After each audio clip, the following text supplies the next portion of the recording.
lahat ng mga kasama sa plano.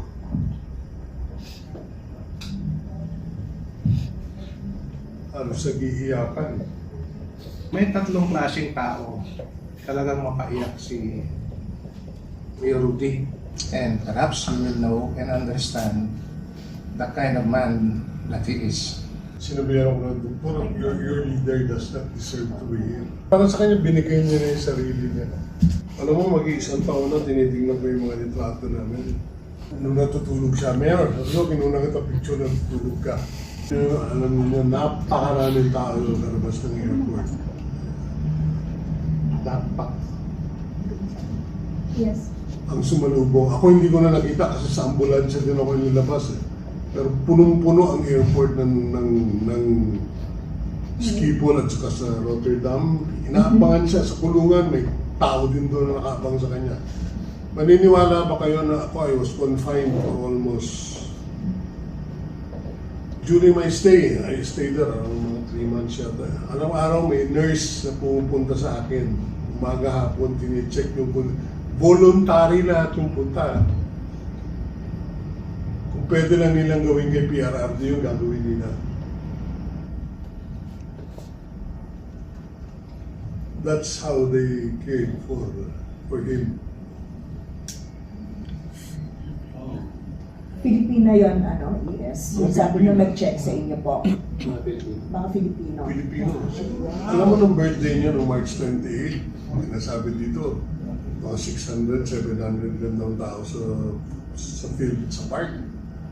Pag nakita ninyo, tsura lang ng Luneta Park, sabi ng Pilipino. Coming from different parts of Europe, ha, you will be surprised.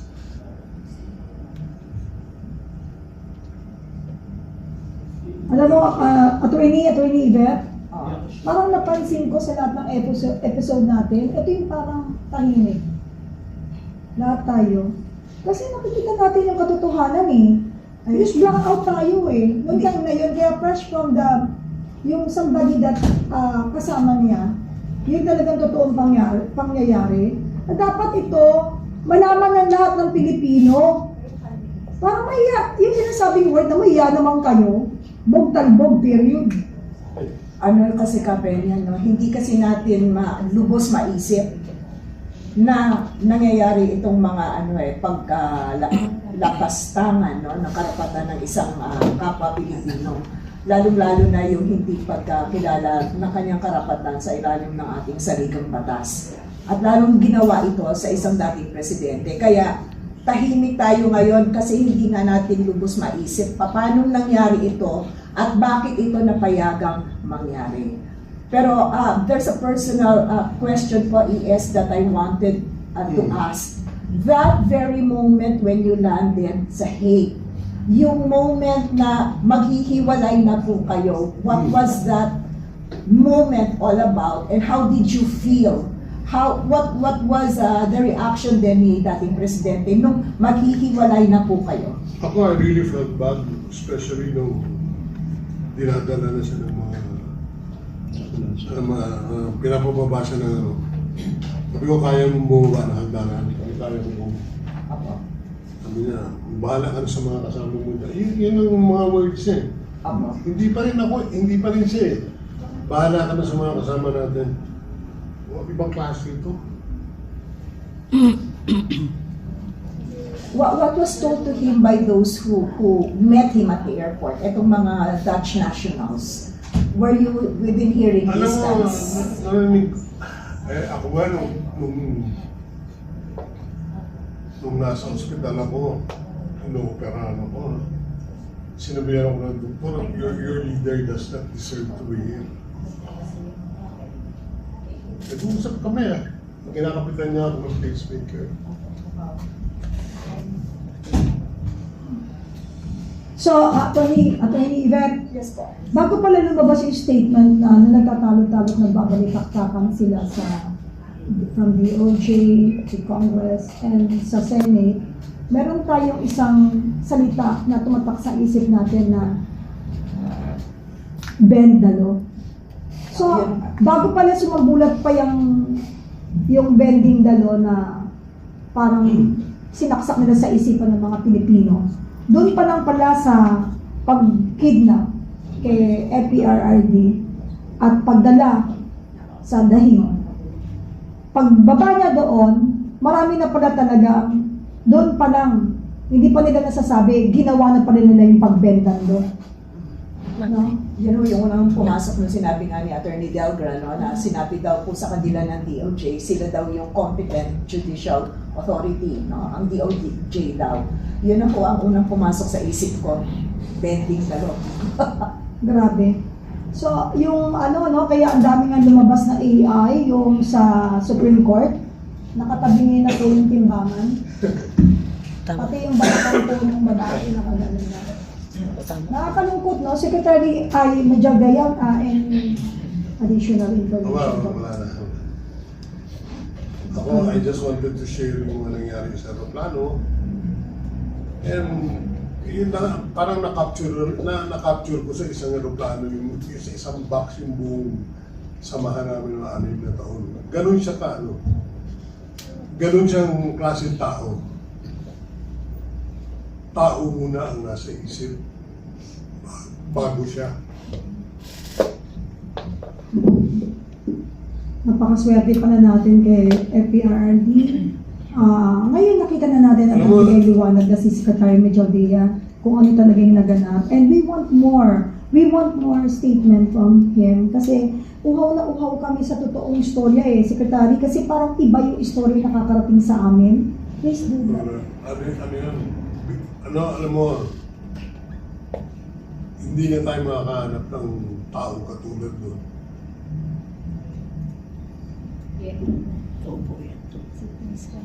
Kind of confirming the waiver that he signed. And he said, I just want to be remembered as a servant of the people. When I saw that, I was not surprised.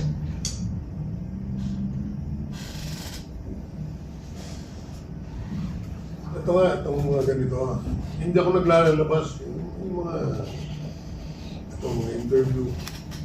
Kasi parang siya nagsasabi sa akin, ganun pa interview. Ramdam na yun. Kaya mo sila pag na-appreciate yung ginagawa mo. Hindi. Bahala sila. Ganun ang ano niya.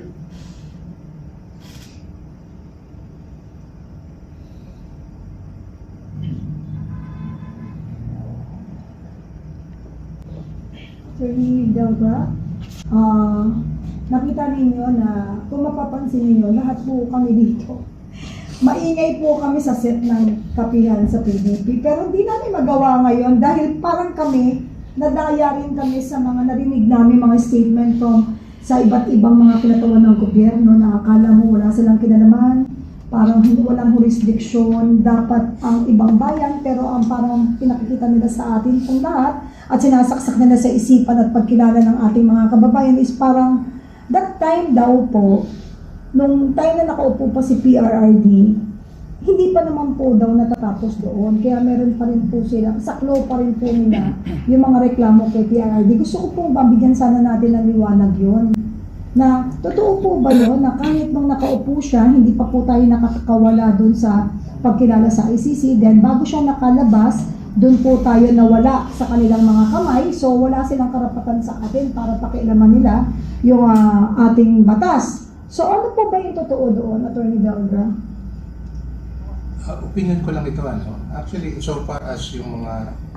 First of all, I would like to speak on what the former president has been repeatedly saying, that whatever cases that we think he would file against me, he would always say, I will assume full legal responsibility. Ibig sabihin, haharapin niya.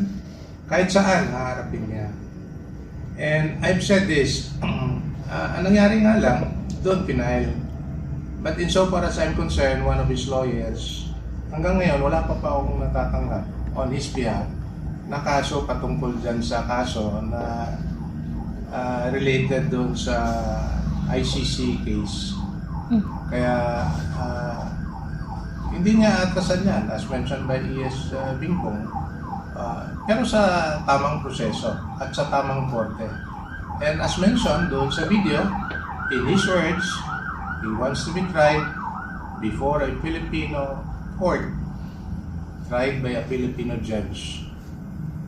So, pabalik-balik niya sinasabi yan.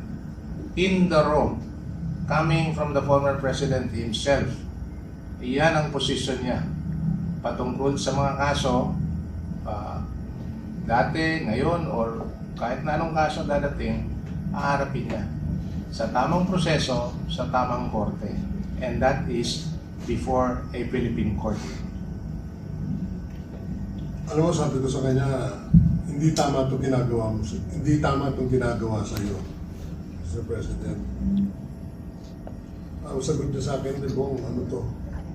Siya pa nagpa-pacify eh. Consequences ko ng leadership ko. Sige lang.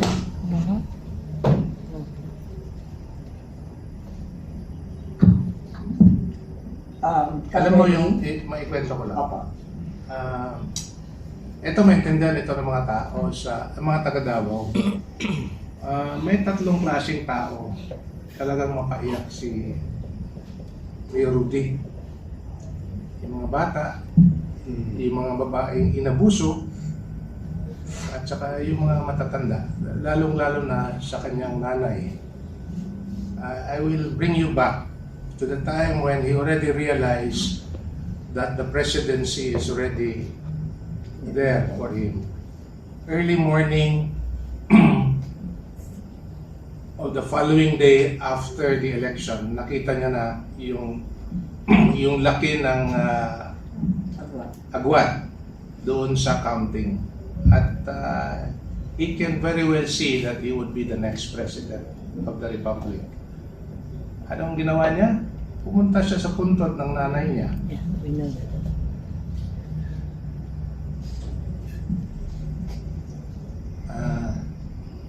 Nagdasal sa puntot ng papa niya at sa nanay niya. Nagdasal at sinabi, "Kabangay ko ma. Yeah. Tulungan mo ako, ma."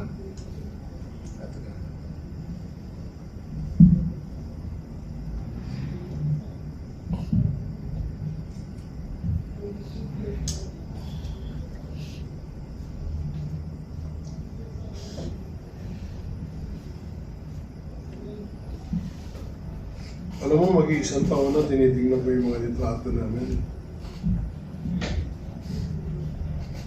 Ngayon ko lang nabalikan.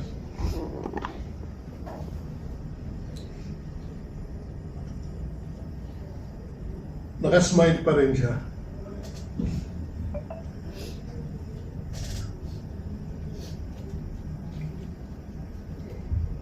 To the very last. Pati ka lahat ng mga kasama sa plano.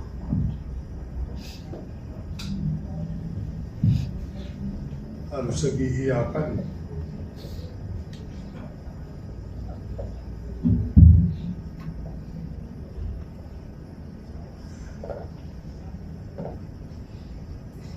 His last supper in Villanueva.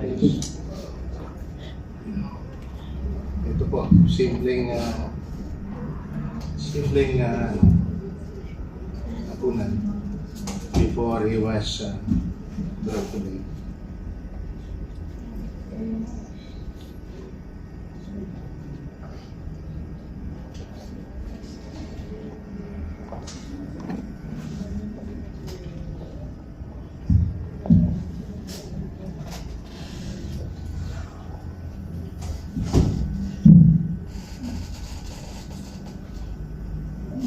Pero mo, 1 year na pala ngayon yun. Ngayon ang first year. No?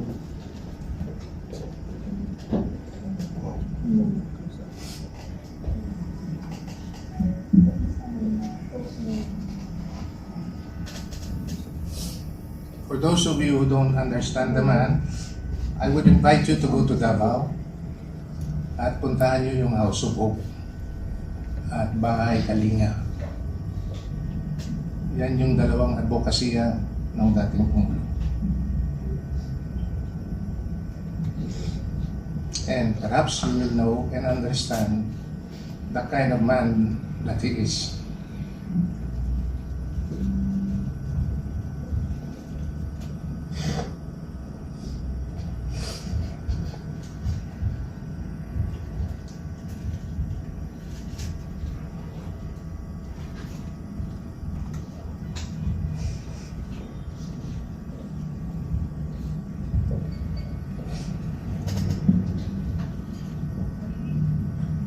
Nung hearing pala, before the hearing, nag-usap kami sa kanya. Binasa ko sa kanya, ito ang sasabihin ko.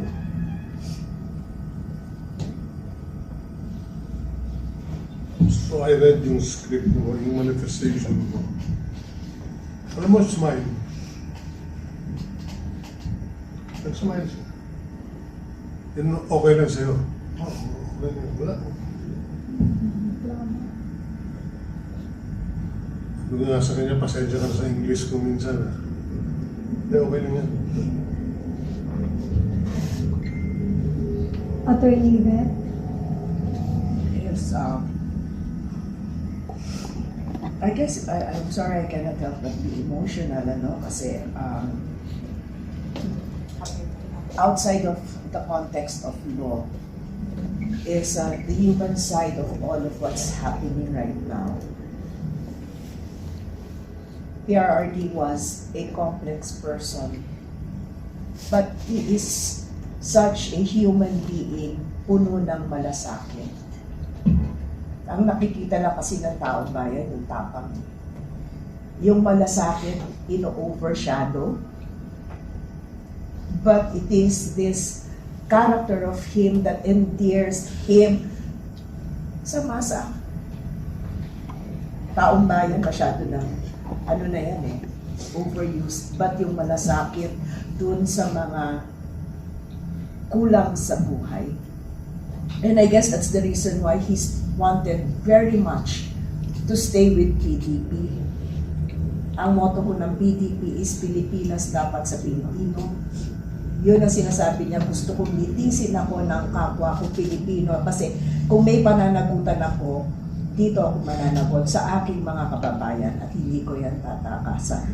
Subalit, nung sinabi niya na ginampanan niya yung kanyang trabaho bilang Pangulo, hindi ko natin makakaila na nandun pa rin yung malambot na puso niya para sa ating mga kababayan. Kaya sa aming maaabot na 3 abogado, pinapaintindi namin sa inyo labas sa aming mga emosyon. Ano ba ang nakikita namin karapat-dapat na mga pananagutan sa batas sa paglalapastangan ng kanyang karapatang pantao. Naway itong episode ng kapihan mamulat sa inyong mga mata na sa labanan ito, sa labas ng emosyon, kailangan po talaga manaig ang batas. Kasi kung hindi magkakaroon na tayo ng anarkiya. And I think this is what the President wants us to do. Intindihin ang batas kahit kailangan niyang magsakripisyo na malayo sa kanyang pamilya, malayo sa kanyang mga kababayan, malayo sa kanyang bansa. If this is the ultimate sacrifice para mamulat ang ating mata, I guess wala na tayong ibang mahihiling sa isang kapwa Pilipino kung hindi pasalamatan siya sa kanyang ginagawa matapos ang 1 taon na nagdaan. At patuloy niyang gagawin para lang mamulat tayo sa ating mga karapatan. Nung natutulog siya, Mayor, kinuna kita picture na natutulog ka. Sige, saan? Ayan. Pero hindi ko rin picture. Ayan o. Parang sa kanya binigay niya na yung sarili niya. Wala siyang reservation para sa... Wala siyang reservation.